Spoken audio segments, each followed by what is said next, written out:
It was the best of times. It was the worst of times.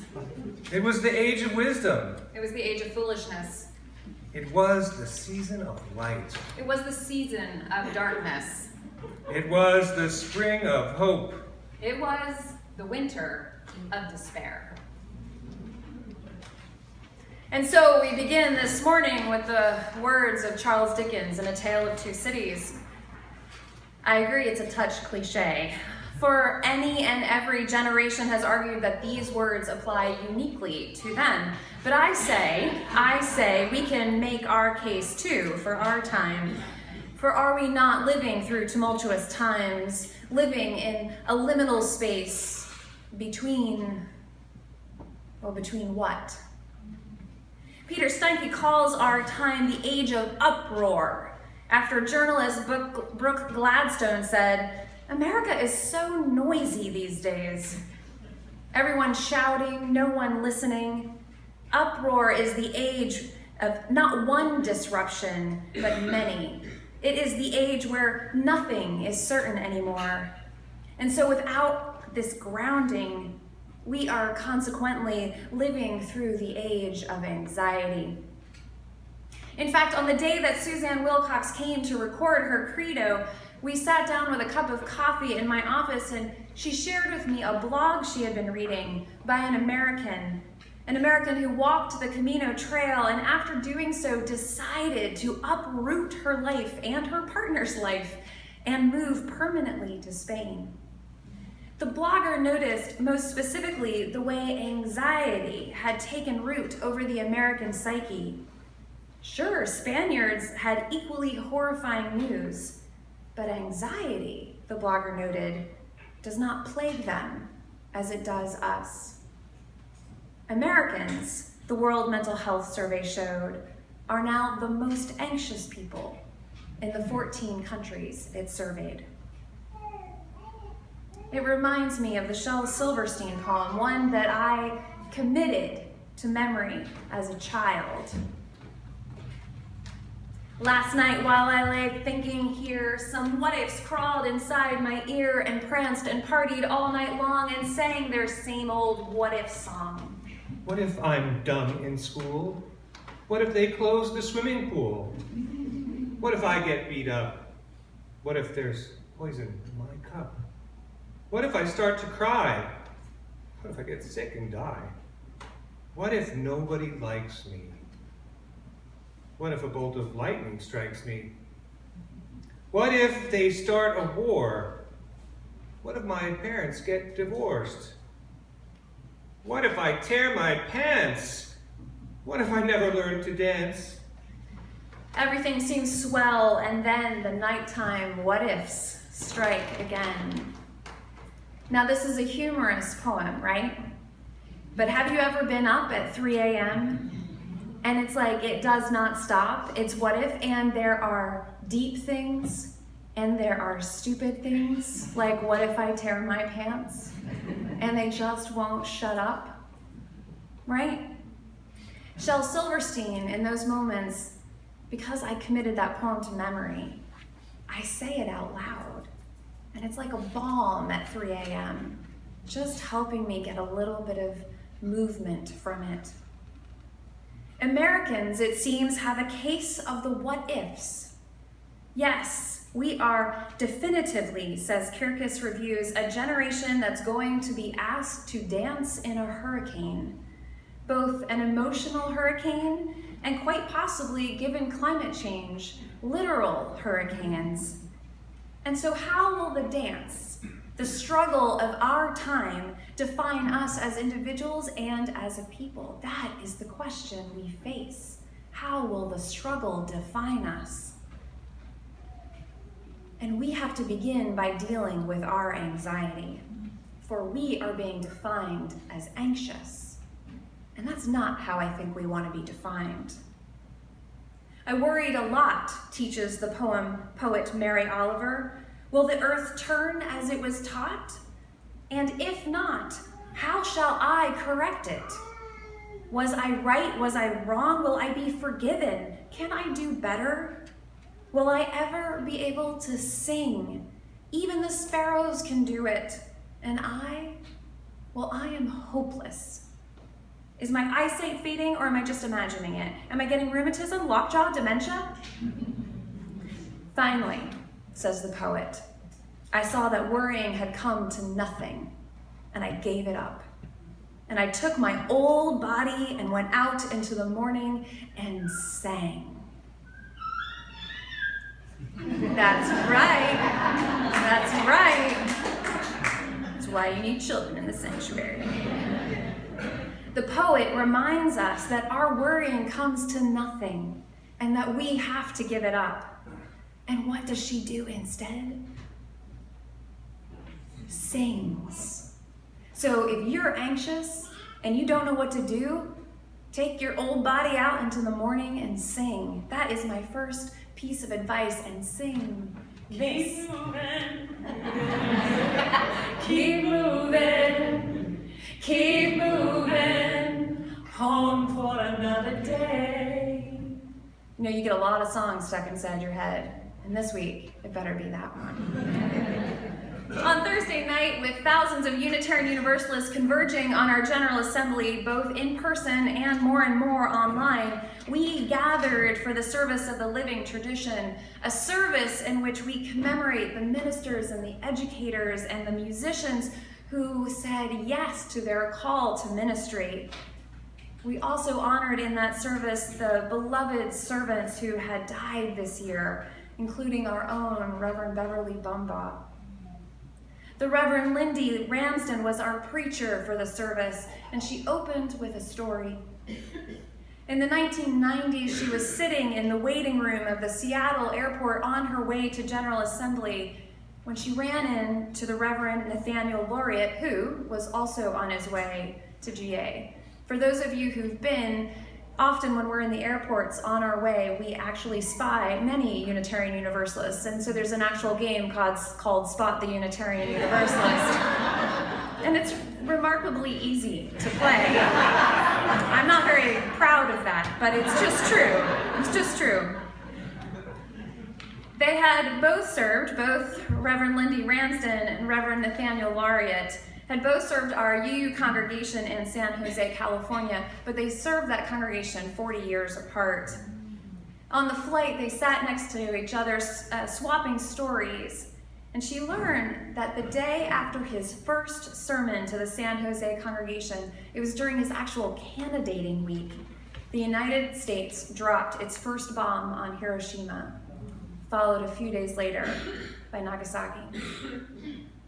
I have met so many ministers and religious professionals who tell similar stories of beginning their call and their work in a congregation after a devastating moment. I think of our own Reverend Vanessa Southern here in Summit giving her first sermon on the Sunday after 9/11, when this building was under construction and we were meeting in a gym. All of us can name moments in our lives where the world changed one day. And it wasn't the same as it was the day before, and yet this moment happened and we did not know how to proceed. How do you keep living, given what you have seen? But I want to say that there is wisdom there, that all of us share those moments. Because whenever I find myself in such moments, I reach out to my elders and I ask them to tell me about the historical moments that changed their lives. I ask them, how did you find your way? What wisdom do you have? And I find that I am now an elder. And I am now I'm being asked those questions, and I pray daily that I have wisdom to offer. But I think our elders are not the only ones with the wisdom. Reverend Ramsden proceeded to share an excerpt from a speech given by a 16-year-old Swedish activist, the one and only Greta Thunberg. And I was dumbstruck at this moment when she started speaking her words, because in the synchronicity that is real in life, I had just read several of Thunberg's speeches the previous Monday, and then the day prior to hearing her sermon had put Thunberg's words into this sermon.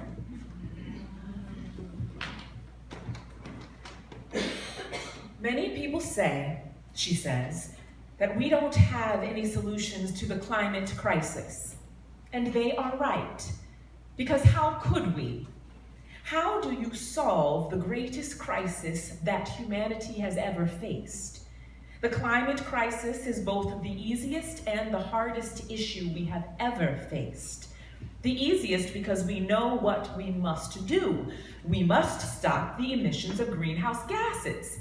The hardest because our current economics are still totally dependent on burning fossil fuels, and thereby destroying ecosystems in order to create everlasting economic growth. You don't listen to the science because you are only interested in solutions that will enable you to carry on like before. And those answers don't exist anymore because you did not act in time. Avoiding climate breakdown will require cathedral thinking. We must lay the foundation while we may not know exactly how to build the ceiling. Sometimes we just simply have to find a way. The moment we decide to fulfill something, we can do anything. Humans are very adaptable. We can still fix this, but the opportunity to do so will not last for long. We must start today. We have no more excuses. And I think the Gospel of Greta needs to be very close to our Bibles and our scriptures these days, because she is requiring us to use cathedral thinking and to decide that we will fulfill something, to decide that we will do it. Living in the age of anxiety, we flounder. Peter Steinke says, truth is put on a seesaw, suspicion is overseated. Polarized, groups find it difficult to converse without wielding emotional hatchets. Explosive tantrums throw respect to the wind. Ethics are stored away in the attic. God is reduced to a candy machine. Buffeted by lies, stable folks lose confidence in reality. And we lose the meaning and direction of our lives. Researchers have discovered that when we do not have a compass, a map, a destination, or even a star to guide us, we will walk in circles. We will walk in circles. We cannot get to over the horizon if we are walking in circles. And so we cannot be defined by our anxiety. We must be defined by our courage. I implore you. Now, there is one among us, I believe, who exemplifies courage. And in fact, I take that back. There are many sitting in this sanctuary right now who exemplify courage, whether you agree with me or not. Some of you, if I pointed you out, you'd be like, I'm not courageous. Yes, you are. But let me introduce you to Margaret. You know her. Back in 2012, our congregation voted to buy the building next door so that we could build a sanctuary for the 21st century while preserving a sanctuary for the 19th century, one that honors our past but allows us to move into this new future. Not only was it a unanimous vote to build, but our members put their hard-earned money on the line. In under a year, we raised $2.5 million, something that people told us we would never be able to do. In addition, we were able to pay off the mortgage on this building so that we could be debt-free. It felt like we were flying just over the horizon. Margaret had a niggling worry, however. She had a case of the what-ifs. What if we lose sight of our mission as we endeavor to build a building? What if we forget who we are and why we matter in the world? And so because she didn't want us to forget, she said the only way to ensure that that wouldn't happen was for her to chair the facilities expansion team. Just take that to the bank. Her mantra all this time is our mission is our primary purpose. The building is a tool. Our mission is our primary person. The building is a tool. And I think in that moment about Reverend Robin's first experience in a Unitarian Universalist congregation. She was a child, and it was a group who was meeting to act on prison reform. She had no idea that it was a Unitarian Universalist community, but she recognized the place, their actual fellowship hall, which she can still remember as the place where justice happened. It was a Unitarian Universalist congregation. That fellowship hall was their tool, and nevertheless, their tool was essential for guiding their mission. Where else would people gather? Where would people gather to house immigrants in our country as our president is tweeting they have to go? Where else would we gather from the age of 3 to the age of 93 to sing? We don't sing together anymore. Where else would we gather to pray with one another when we lose hope? Where else would we gather with our partners far and wide to stand up and put a banner across our building that says Black Lives Matter? Where does that happen? It happens here, in this space, and this building matters because we matter. It has been 7 years since Margaret began chairing the facilities expansion team. And as we've watched the world be upended, we have felt that struggle in our building expansion. We have a case of the what ifs. We are plagued with uncertainty. Should we? How? Can we? How? And I have to tell you, Margaret said the most beautiful thing. She said, it's so easy when you have the case of the what ifs to just continue doing research, because then you don't have to do anything, right? You just get more research to answer the what if question, but then you find yourself in a different place with more what ifs. Sometimes, she says, you gotta keep moving. You can't walk in circles, you gotta keep moving.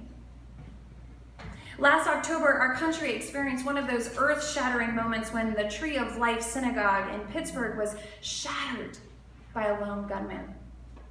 And our grief was endless. And the only balm was to gather. And it was in the sanctuary of Congregation Or Shalom here in Summit, whose rabbi, Avi Friedman, had once served the Tree of Life.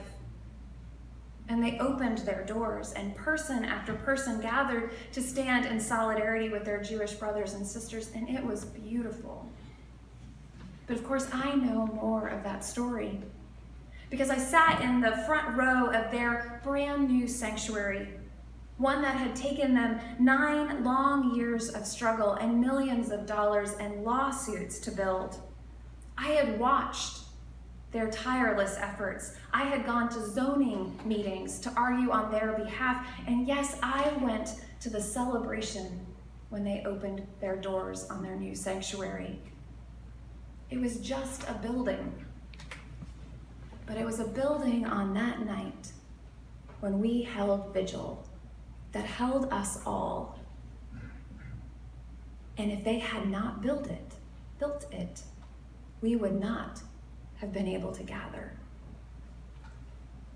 We have more earth-shattering moments to face. It is relentless. It is what every generation knows.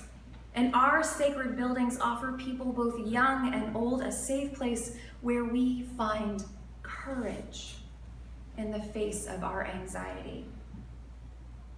I watched this week with profound pride the work of our beloved minister, Reverend Robin, at the Poor People's Campaign Congress in DC. Did anybody follow the Facebook posts? And I want you to reframe how, if you saw some of the pictures, I want you to reframe how you see Reverend Robin in those moments.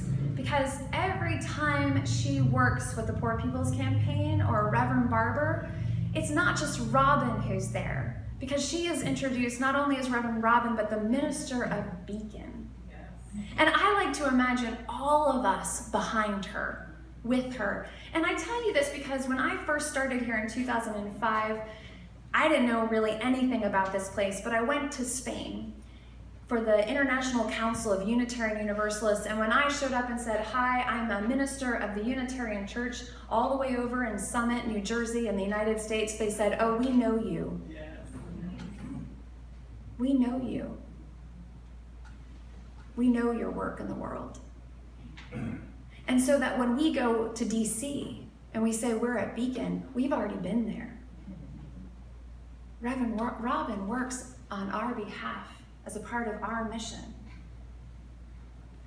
And I imagine us all there. There in DC was a rally with 400 faith leaders, followed by 4.5 hours with 9 of the presidential hopefuls who were asked for the first time to answer questions about poverty in America. On Wednesday, they went to Capitol Hill for an actual congressional hearing with the House Budget Committee, where they were presented for the first time a moral budget. They had a compass, and they were bringing our message to them. And I have to tell you, if you have, we all have time. Make it your priority this week to listen to the testimonies of the people who talked to the House Budget Committee. If that's all you do this week, listen to them.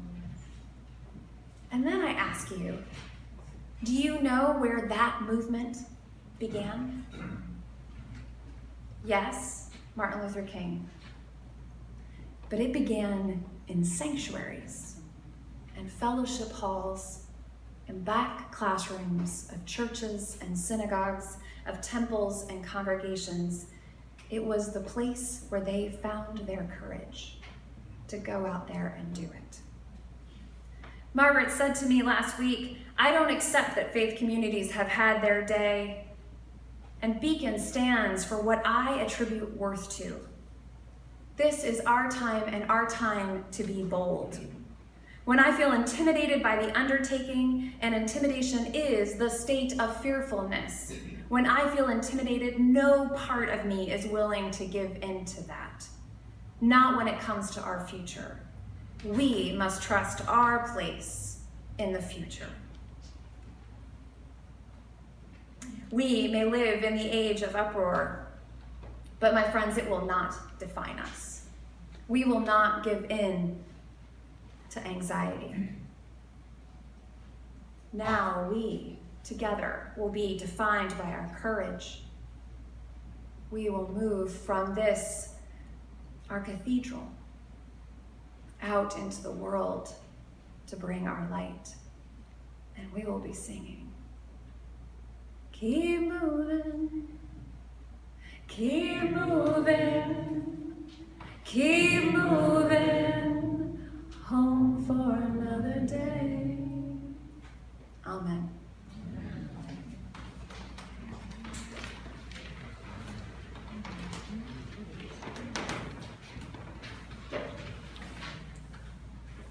Each Sunday we have the opportunity to give generously to this congregation, to its good works. So this morning's offering will now be generously given and joyfully received.